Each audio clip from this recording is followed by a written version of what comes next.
Good morning, everyone. We are so fortunate today to have Aliece van der Merwe with us. She's from Milkwood Psychology. She's an educational psychologist based in Cape Town, and we're going to be handing over to her straight away just to give us a little bit of an introduction and to give us some context. Hey, yeah, so I'm Aliece. So first and foremost, mom of two. I've got two little girls keeping me busy. And then, yeah, wife to beautiful husband, Matthew.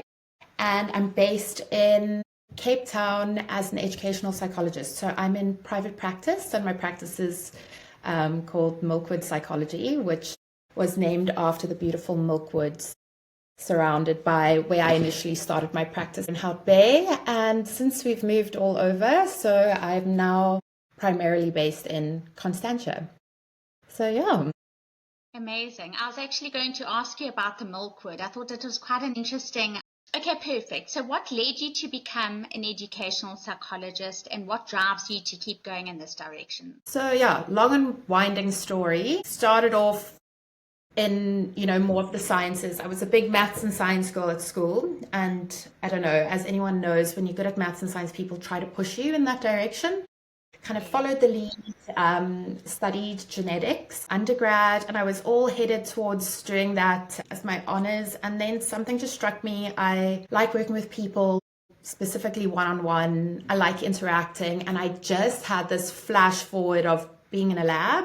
Although I find it so interesting and I love the work, I just couldn't see it as a career. And yeah, so then I actually went into teaching, taught maths and science for a while, and that's when it kind of became clear to me, you know, firstly, teaching, I love teachers. I respect them more than anyone else. But it was at school when I saw the cracks kind of form with Yeah. kids, especially in the maths class. I think that cognitive load of maths, yeah, stuff was going on at home. And I kind of fell into that role. And I just knew, okay, psychology is always something I wanted to do, and then went for it and started studying again, honors, masters, internship, all of that. And yeah, what drives me to keep going, I love it. I fall in love with specifically child development, Yes. socio-emotional development over and over. I do it's like my pastime and my job. If I'm reading a book, I'm reading a book in the field. If I'm listening It's to a your podcast, passion. I'm doing a podcast. Yeah, no, I love it. And it's a great job. we I get to work with kids and families, and it's very multifaceted. Can work in schools or in private in so many different ways. So yeah, I'm very lucky that I found my thing. That's amazing. Okay, perfect. So based on that, in your opinion, what is the number one thing we should teach our children? This is a hard Such one. a difficult one. Yeah. And it's one of those, when I kind of landed on my answer, it's such an inconvenient answer. I wish there was a quick fix. But Yeah. kids learn through modeling. That's just the way it is. So especially with our younger kids, they are watching us. They're primary caregivers. So mom, dad, granny, grandpa, teachers, these close adults around them. That's how they figuring out how to be a person in the world. So it's not by telling and saying, it's about doing. So for me, I really think about respect is really important to me, but that means how we talk to others, how we interact with others in the world, but also respect for ourselves. And this is what Yes. kids pick up on. And, I'm a mom of two little girls, so this is very like personal to me. But I had to really think about how I was modeling talking to myself, how I was looking after myself, and I had the not same just conversation. and Exactly. not In my just head, make teaching. that exactly. It's like looking at myself in the mirror and going, oh, okay, oh yeah, I like what I'm wearing today. And I'll point out when I don't like my clothes. I'll point out when I feel like, oh, I need a haircut or this or that, or nothing's looking good on me. And I had to stop saying that, because my voice is going to become their voice of how they look at themselves, how they talk to themselves, and that goes with everything. So if you want your child to love learning, to be interested, show them how you learn new things, how you're interested in new things. So yeah, that's why I say it's an inconvenient answer, because working on ourselves is hard. But it's so, so true, and it's so, so worth it because, like you say, I've also got a daughter, and I am very critical and self critical. Mm. And I had to stop saying things like I'm too fat to wear this, or I look absolutely shocking, or I can't do this, or I can't do that. You can't. So now it's, and that is lovely. Meantime, I'm like, oh my gosh, I hope I don't bump into anyone today. But it's just, It's also showing them that it's okay not to be perfect sometimes. You know, I always say that. I'm like, it doesn't matter. We're gonna have fun regardless. yeah, yeah, and I'm missing, and if kids can also become really comfortable with doing, I like to call it making the unpopular decision. It's, Yes. you know, I've got like a fashionista 4-year old. Yeah, so her outfits are interesting, and part of the way that I can help her like be comfortable in doing what feels good for her that maybe the world doesn't like is I'll actually give her quite honest feedback, but then let her lead the way. So I'll say to her like, Yes.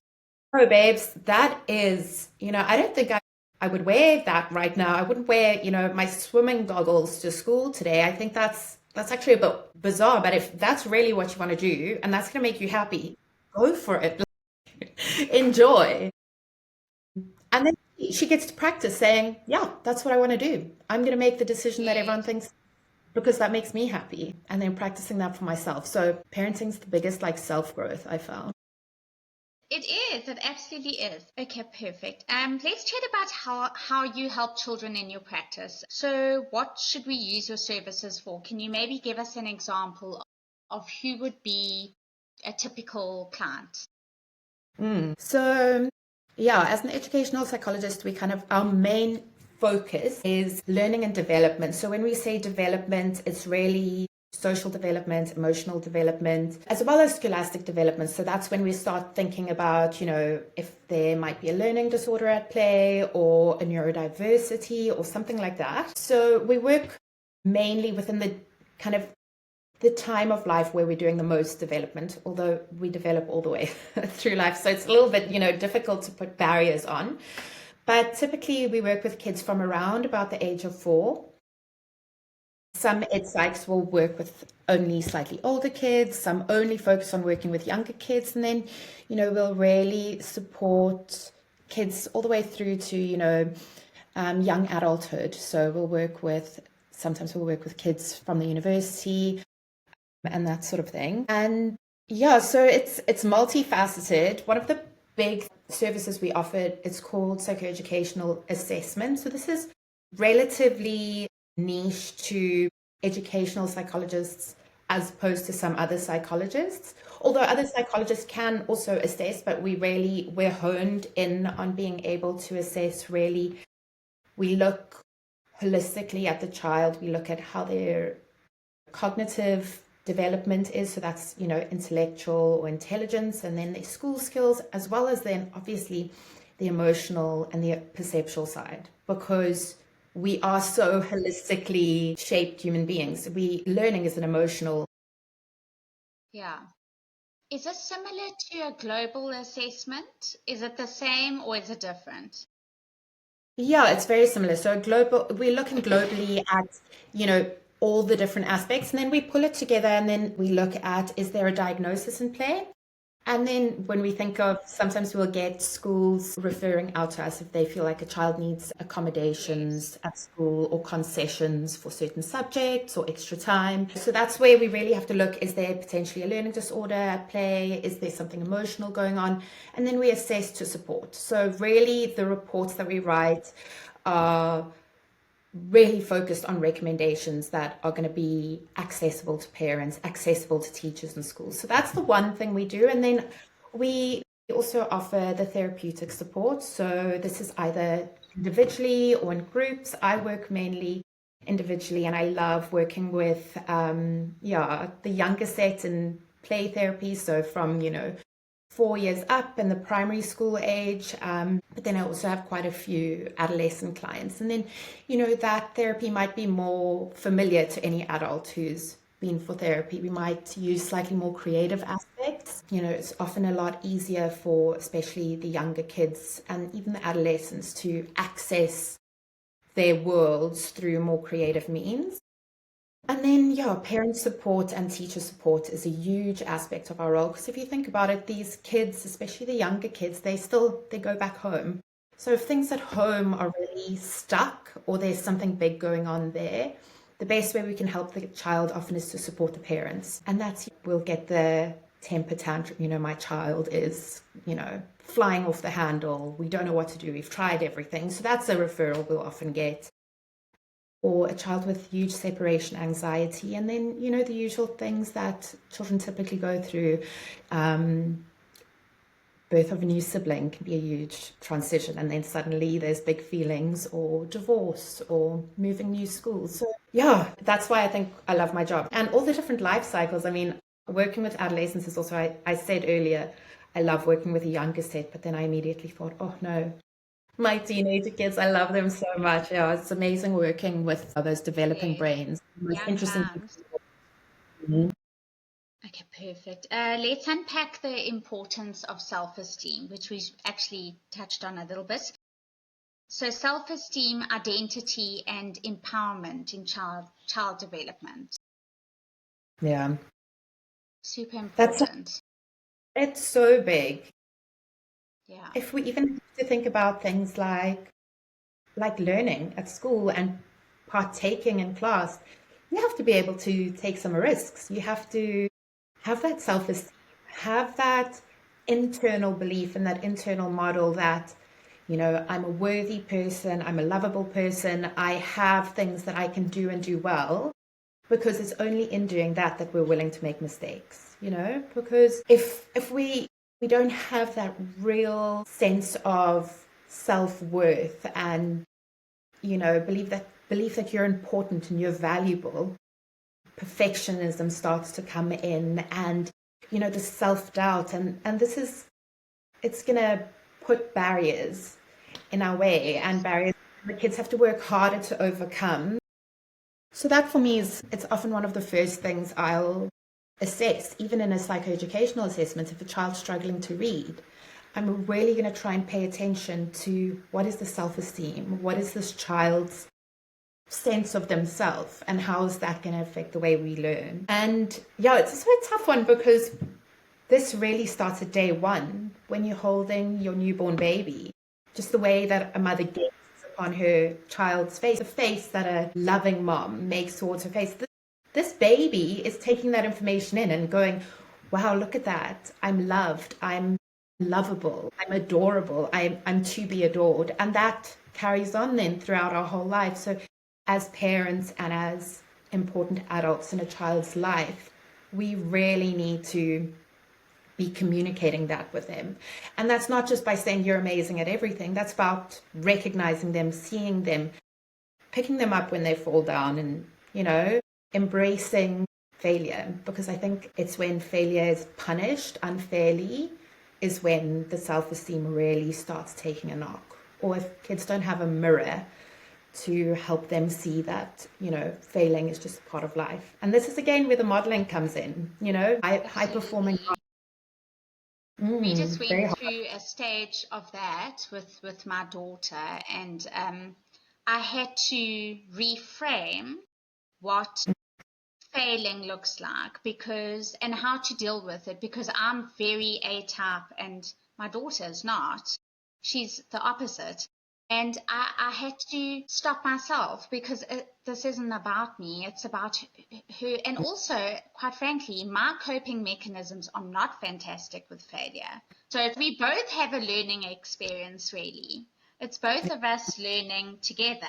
Yeah. It's so amazing that you were able to recognize that, because we're so caught up in day-to-day parenting and trying to get everything right, and it's already overwhelming to now, It is. start having to step in, take a break, and look inward and go, okay, yeah, maybe this is part of what's going on. Yeah. It's difficult. Especially when you're knocking your head a few times, because that's what happened. And then I realized, I'm like, no, wait, I think I'm doing this wrong. I have to relook this whole thing. Yeah, a big pause. Okay, perfect. So in your opinion, what are some worrying behaviors or trends that you'd like to see less of when it comes to our kids? Yeah, I mean, this is the big elephant in the room. I wish I had an answer that was going to be more shocking, more unexpected. But, technology and the impact of, I'm not a technophobe. I don't hate technology. I don't think it's all bad. I think there's a lot of wonderful things. I think it's just, if used incorrectly, it's Yes.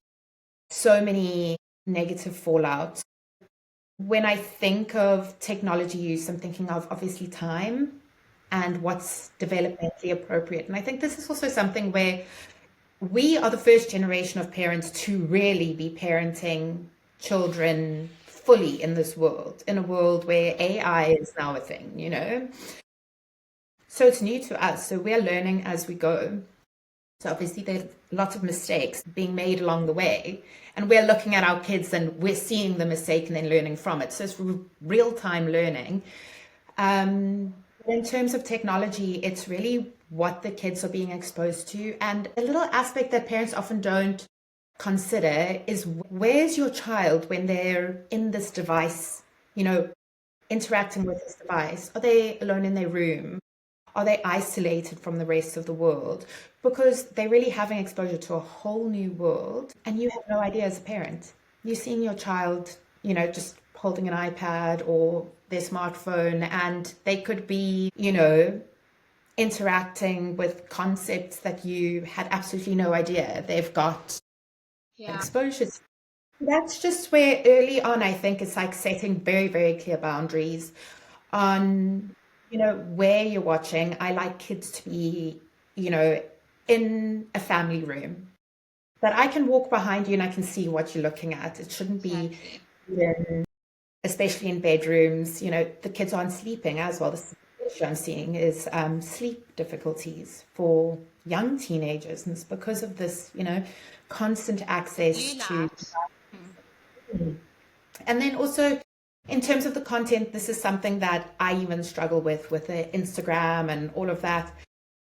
It's the dopamine hits, the easy, vibrant, fast-changing content that, it's really hard to even sit through a full movie. So can you imagine what that's doing for our kids' ability to focus and concentrate and persevere through tasks? So I think inviting technology in where appropriate, in terms of not too much time, and really not censoring, but encouraging kids to interact and engage with technology in a healthy way. But it's really difficult. But then another thing that actually has been worrying me a lot recently, and I've had to also look at myself and our family, is not just kids and technology, but parents and technology, and how that's influencing children. And new research has come about, especially with younger children, children who don't have smartphones or dedicated iPads yet. And they're finding that the biggest impact of technology is actually what it is doing to the parents. If we think of early attachment, even the parents constantly looking at their phone and not even looking at their child.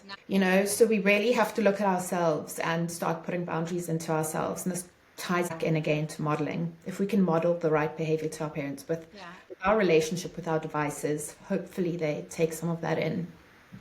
So it's a tough one. It's a scary one. I hate social media with a great passion on a personal level. I understand that for business I understand all of that. And whenever I'm on my phone, I explain to my daughter, Mommy's just got to do this for work, and then I'll put it down.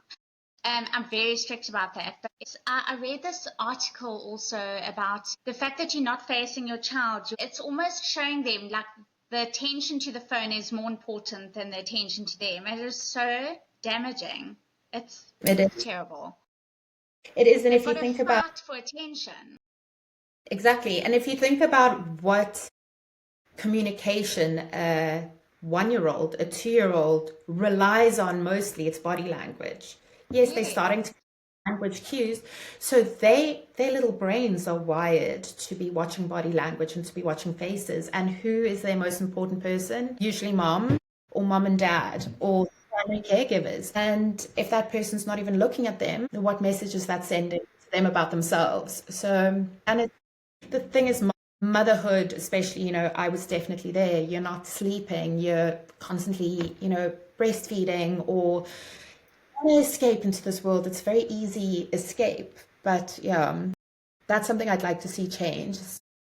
specifically Yeah, parents, kind of definitely. take on responsibility.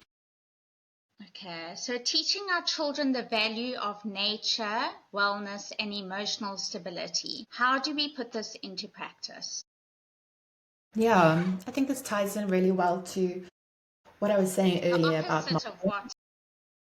yeah, and we can model wellness behaviors. And I think sometimes we can, we can be more explicit with letting them know what we're doing. That's part of us teaching. If we can help them, Yes, you know, we can make our internal dialogue, we can make it external and tell them and verbalize it and say, I love gardening.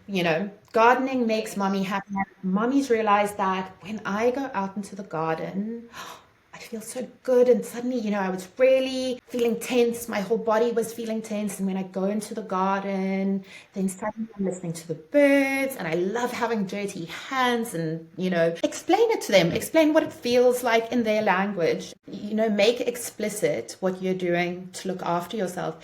And this also means doing a bit of soul searching. What do I do? What are my wellness practices? How do I Maybe I regulate my need emotions? some. Maybe I need some. Maybe I'm not doing that. And it's, you can even, the really small little things we do constantly, I find more impactful. Because I know, wellness and self care is really having its moment.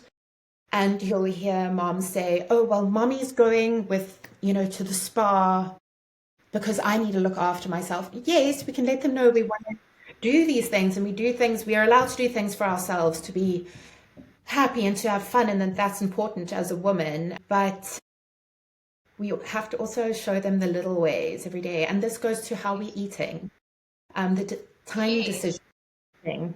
Yeah, absolutely. I think the easiest thing, because everything is so chaotic that and I'm very routine and disciplined, like that's just how I am. So I made habits, I created habits so that I don't have to think, what can I do? Like we'll do specific well-being things together. So it's not like, oh, I've got to think of the next thing. No, it's just part of your day or it's part of your Saturday or whatever the case is. It doesn't have to be every day, but it makes it so yeah, much easier. 100%. That's exactly what I was gonna say. It's like building it into your lifestyle. What do we do? And you know, I'm really lucky. We're 5 minutes from the beach. We're here in Hout Bay. And, some days of the week, doesn't matter, rain or shine, we can wear gumboots and raincoats. We'll just go walk on the beach. And in summer, we'll just go have dinner. We'll pack snacks and have dinner on the beach. And it's a way that it's accessible to me because I like the beach. So Yes, don't go making all these plans and they're inaccessible, they're difficult because life happens. So they have to be things that are going to be easy for you. Say we have to go on like a long hike every Saturday. Life happens. Then there's a birthday party, there's this or that. What are the little things we can do all the time that we enjoy, that are easy, that are cost effective? Just build them in. exactly. Yeah. Yeah. Okay, and that leads us to the next question. What are some great physical practices for kids and teens to help balance emotions and stabilize big feelings, besides things like kiddie yoga, which I think has been very helpful with my child? Yoga is amazing, like the breathing, calming. Yeah. And do you know what? This has actually also become so accessible. This is where technology, that's why I said it's not all bad. Yeah. There's so many amazing resources that are free.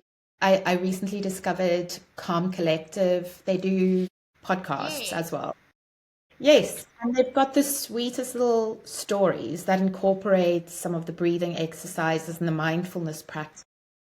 Because I think one of the easiest things we can do that's easy to implement throughout our lives, we just make it a part of our lives, is all the mindfulness practices. So this is when we're looking at the breathing, little things we can do to connect with our bodies, to Yes. not be thinking about the future or ruminating about the past. How can we connect to our bodies to get in the here and now? And that really regulates our nervous systems. So that is the mindfulness meditations, but little ways we can do it. How can we help our children learn to slow down and stop and actually think about the here and now?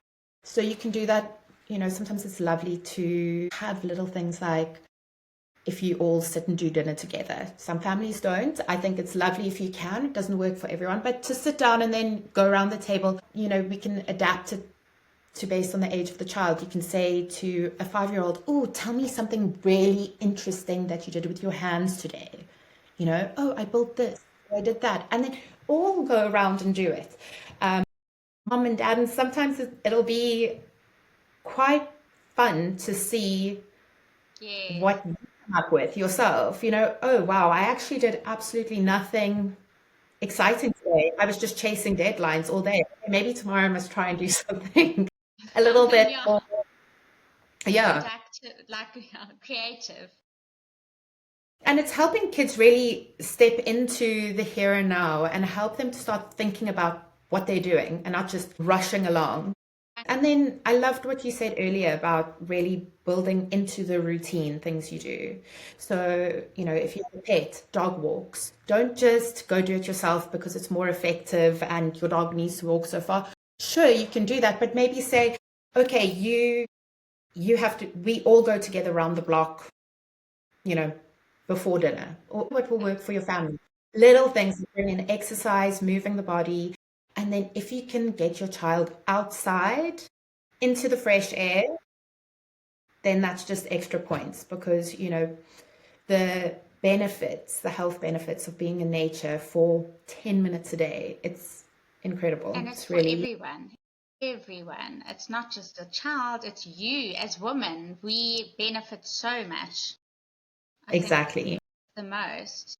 Yeah. And when we talk about co-regulation, because if we can regulate our nervous system, we can regulate our children's nervous systems. If we are not regulated, we can't get there. And I think you experience it most viscerally when you've got a newborn baby, where you actually, their bodies are reading your body's signals and mimicking it.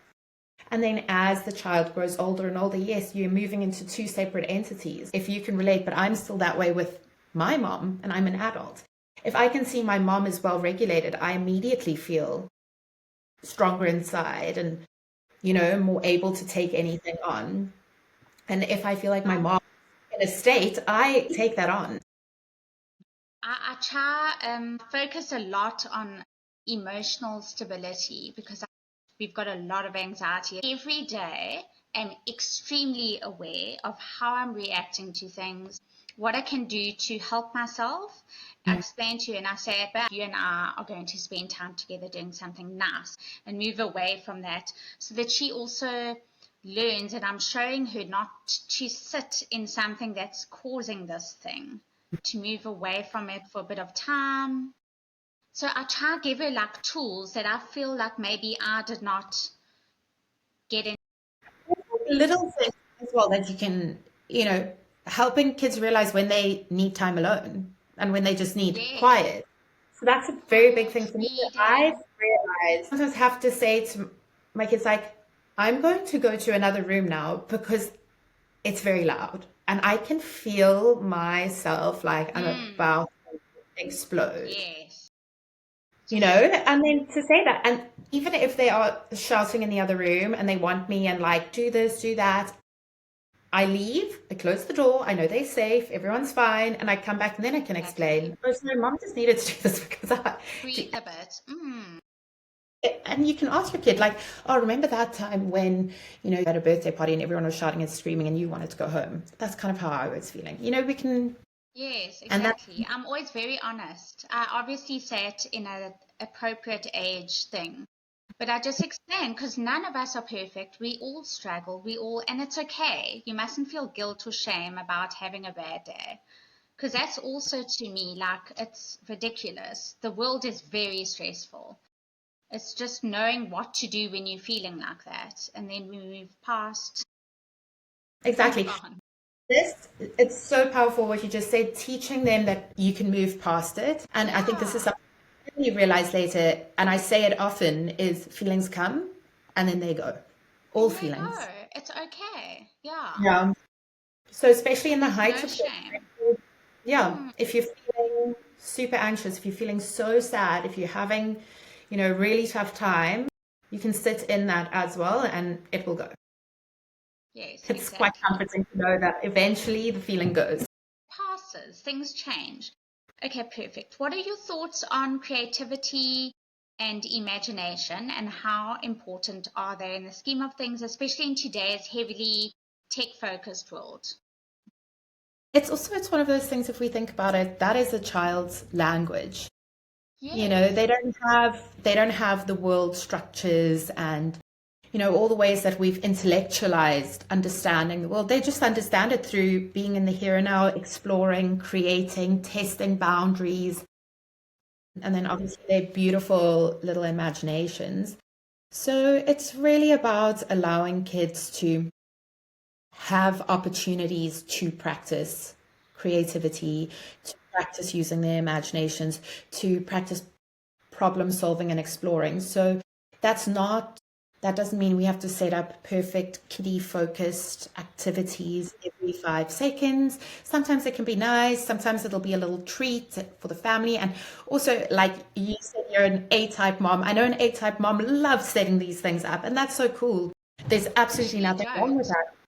Is it? Do Okay. you know, I don't have the time, and I've got the most creative child. What I do is, she's got tons of toys. So I say, go pick something you want to play with today. If she's in one, like she's having a mood, and she says to me, Mommy, I need this or I want that, whatever, I open the door and I'm like, go play with the sticks and stones outside, talk to the birds. And I swear, within 10 minutes, it's like a 2 hour. She has created like this whole fairy situation, and the birds are the messengers and whatever. And I'm like, this is exactly. I don't want her to lose her imagination. Mm-hmm. Nature can stimulate that imagination, you know? So I try not fall into that trap. Yeah. And that's the thing. That's why I think there's a lot of pressure these days. You want your kids to, you know, have safe environments that are rich with opportunity. So what gives you more opportunity than being outside, you know, in a garden or, and we think, how can they practice using their fine motor skills? So when can they practice Yes. wanting to build or this or that? And do they have opportunities to, you know, learn the social world? So that's, you know, it doesn't have to be endless play dates set up perfectly. It can be reading stories and like talking about, oh my goodness, this little monkey wanted to be friends with a giraffe and this, and you know, that's using their imagination. And we're so lucky, we live in a world with so many amazing tools and things that we can do and access. But you don't need to have a house full of toys and a cupboard full of books and all of that.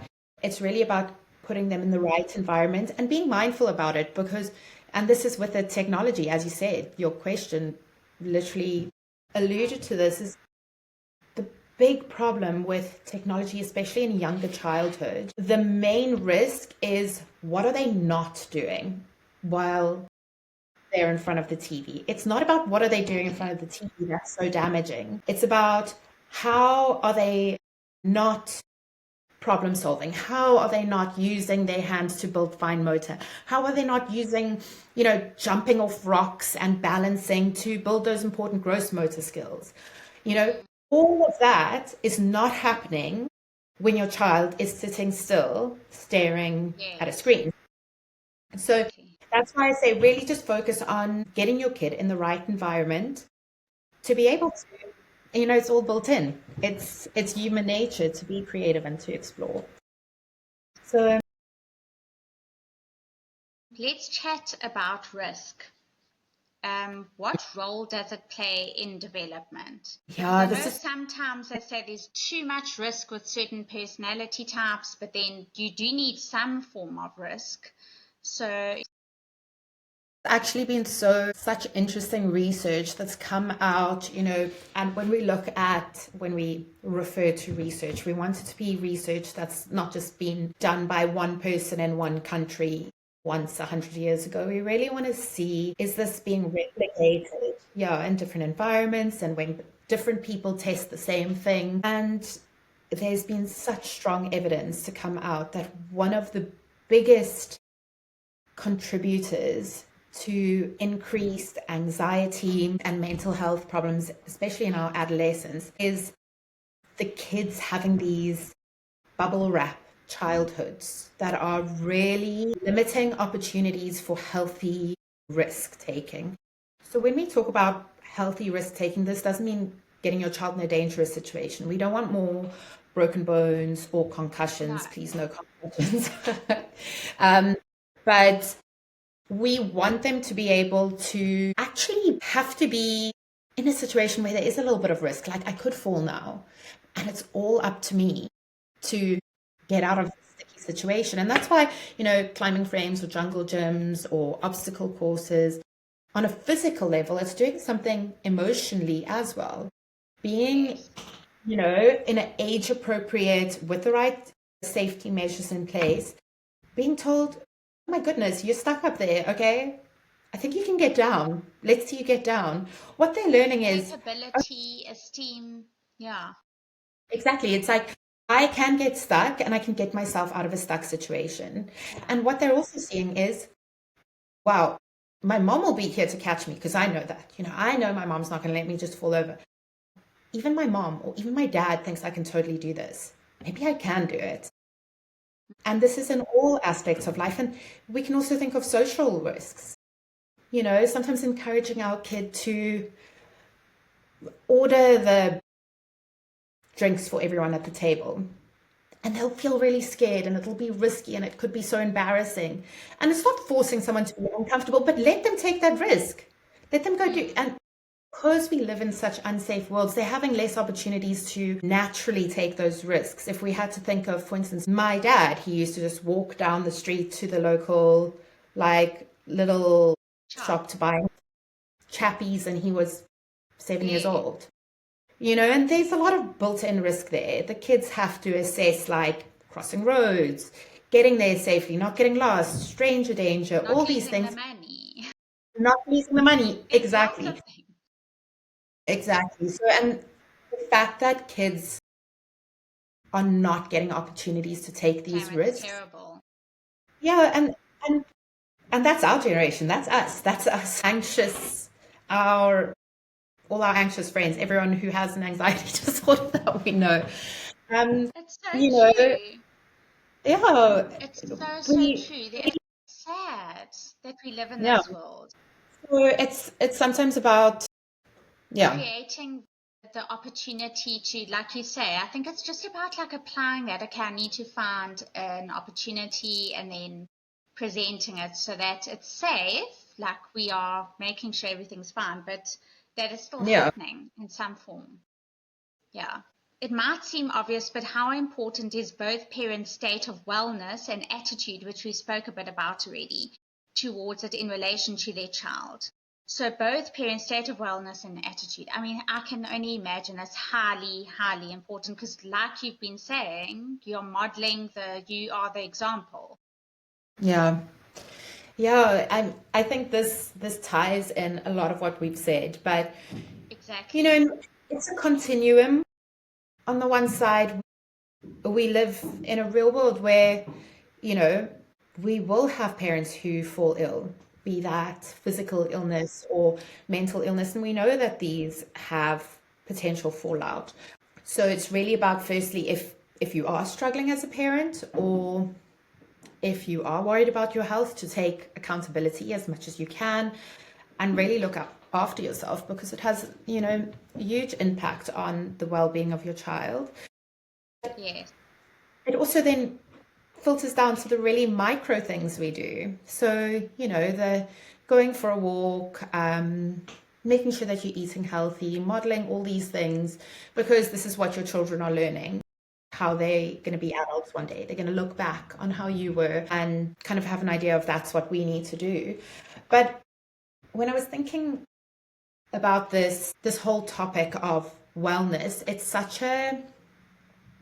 so inextricably linked to society. It's actually a societal problem. It's not just and I think it can become quite dangerous and a bit unfair to pin it on parents and to take all the responsibility individuals, because if we look at who are the kids who are at highest risk of mental health challenges? So the biggest factor is poverty, food insecurity, parents without You're jobs. so right. There's an environmental, and by that it's not just the immediate, it's the external environment as well. Yeah. It's a 100% Such a much bigger problem. Yeah. yes, which I think is, and I love that people are starting to reconnect with the concept of a village, and it takes a village to raise a child. Community. And I think we really, in this conversation, where we're speaking to an audience of people in a very specific socioeconomic, class and in a certain place with access to certain resources, is to not only look within ourselves, but to think, okay, well, we want the best for all children, not just our children. And then to put all the onus on parents to be looking after themselves, and they don't even have access to, clean water, or they're working, 17 hours a day. Almost just like a pyramid of needs, Maslow's Yes. pyramid of Yeah. yes, where how can you expect to think about that when you're not even getting the foundation solid? It's an impossible situation, and like you say, so that's where the external support should come and kind of help. Yeah. Yeah, and I think just for us all to just like take a moment and be quite like a little bit more kind to ourselves, but kind to others and other moms. Yes, and also generosity, being generous of heart and whatever you can makes such a huge difference. And it's good for you to be generous. Exactly. I mean, generosity and kindness has huge, if we had to look very selfishly, it's got huge personal benefits. It does. It absolutely does. And it gives you a feeling of purpose and contribution to the world. Yeah. Yeah, Okay, precisely. perfect. I'm going to ask you, I know I've asked for 3, but I'm going to ask you for one parenting hack that you could leave us with. Yeah. Okay. Well, I found this so helpful for myself personally, is we've all heard the phrase, parenting's a juggle, and it really is, especially for moms, we're expected to like look good, have a job, be a great mom, all these things. So we're juggling all the time. What we need to realize is when you're juggling too many balls, which you will when you're a parent, you're going to drop some balls. Okay, so that's an inevitable. We need to figure out what balls can we drop. So I like to think about it as, tennis balls, and you're also in between, you're juggling with some glass balls. So we don't want to drop the glass balls. What are our most, important values? What are the most important things for ourselves and for our children? Priorities, yeah. What are our priorities that we cannot drop that ball? No. And then which one can we? We have to look on the other side. What can we? So people love saying, oh, let go of the clean kitchen and the beautiful house. Just let go of that idea. Some people, that's a glass. I could never. No, I've got like OCD. Well, there we go. It would not be. Exactly. You would be a very, probably a very stressed out mom. Exactly. But for other people, you can say, okay, you know what? Bedtime routines are so stressful. I can't handle it. I'm going to leave the dishes in the sink and just focus on the kids and go to bed, because I'm a person who would like all the dishes done, but today I can't. So it's really about doing that. But actually, if I had to leave you with one thing that sometimes helps me, is just remember, parenting is really messed up a lot of the time. It's really hard. It's messy. You're not going to get it right. It's loud. It's not polished. You're going to fail over and over again. And it's also really fun. Yeah. And tomorrow's always a new day. If you have a bad day with your child, tomorrow is an opportunity to explain, put it aside, and start afresh and go, you know what, today we are going to try this. Because it also teaches them then that, like, okay, I can, I'm allowed to start again. What a gift to show your kid how to apologize. Because I don't think I was ever taught to apologize properly. And just apologize. Hey, I messed up. I'm so sorry. Actually, it makes you feel good to say sorry because you're thinking about what could I have done instead of that. Maybe it wasn't the right choice. Exactly. I Okay, love that. perfect. Are there any upcoming events or workshops or collabs that you want to tell us about? And then you can let us know what your contact details are. Yeah, so at the moment I'm working on doing some more parent-focused interventions, but is really on supporting parents to teach their kids how with homework, because parents come to me all the time and they are stressed out.